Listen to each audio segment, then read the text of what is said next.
Welcome back. An organization that started as a cooking school 10 years ago is now feeding more than 100,000 of our neighbors each year. It's called Feed the Mass, and you can support their work at a block party this weekend. Please welcome the founder and executive director, Jacob Valentine. Good morning. Good morning. Okay, tell us more about how Feed the Mass got started. So I started 10 years ago really focusing on how can we make sure that children in our community get education about food. And we know that like home ec is one of those things that are actually long gone in most schools. And we really wanted to focus on how can we make sure that people are getting empowered through food. So we started this organization. I really, for me, I thought this was something that I wasn't going to take off as fast as it would. But during 2020, during the pandemic, we had to shift and we had to pivot. And we had to really start thinking about the people who are really suffering from the pitfall of the ability for people to get access to food. And we started making meals. Started with 150 meals one weekend, and then 6 months later, we're doing about 6,000 meals per week. Wow. And that's what we do right now, about 6,000 meals a week. We've done over 1 million meals for the community. Wow. I mean, yeah, you really have come a long way since when you first started. Yes. Yeah. What are some of the partnerships that that help you out and allow you to do all this? We work with organizations like the City of Portland, City of Hillsborough. We also work with Urban Alchemy. We also work with schools like Hollis School. And our big focus is how can we make sure that people have access to food without them having to pay for it. And so we partner with organizations, we do fundraising, we get grants, and we make sure that they are taken care of no matter what. Okay. And what is the Feed the Kids initiative? The Feed the Kids initiative is something that we started a couple years ago, and this year is we really are kind of expanding on it.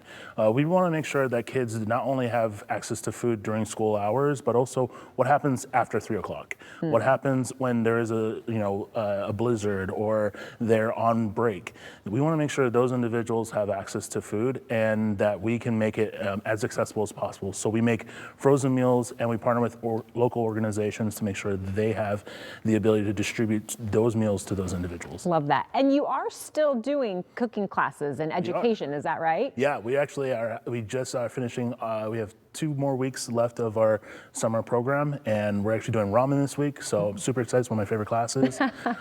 We work with about 16 youth throughout our entire education summer, and it's been great. Honestly, we give them the ability to be a little more responsible of what they eat, but also give them the encouragement to get in the kitchen and do something different. Sure, experiment, have a little fun with it. Exactly. Okay, you've got a fun block party this weekend that is raising funds for your organization. Tell us about the party. Yeah, so our block party is our first annual block party located on Northwest 1st and Cooch. We actually just bought the building called Black and Block, and it's now called the Nourish Building. And we want to, really set our roots by putting a party together. So we are going to do our first annual block party. There's going to be DJ Ambush making amazing, music throughout the entire thing. There's going to be free food, and on top of that, cotton candy, things for the kids. It's a family affair. We really want to bring community back to Old Town. Yeah. Which to us, that's the most important thing. And I heard that it's not quite a dunk tank, but splash pad. Tell me about that. So it's a way for us to raise money, and you get your throw balls at the executive director and the founder, and it's a bucket that's filled with water, and it's ice cold water because they won't turn the heat on. And you throw a ball, you hit the target. If you hit the target, it splashes on me, and we get to feed the kids. I love this. I love this. I wanted to ask you, because you've been doing this a long time, you've had a chance to help so many people. Is there a particular story or situation that stands out to you about the difference you're making?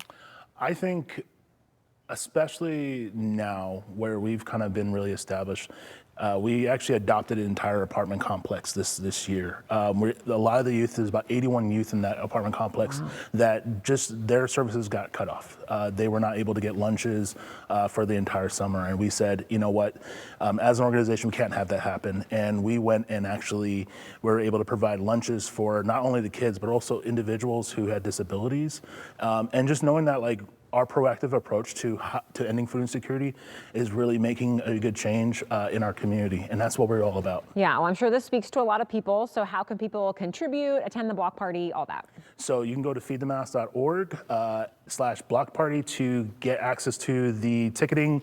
You can go to feedthemass.org to just also donate. We're also looking for people to serve. You know, our mission is to empower, educate, and serve.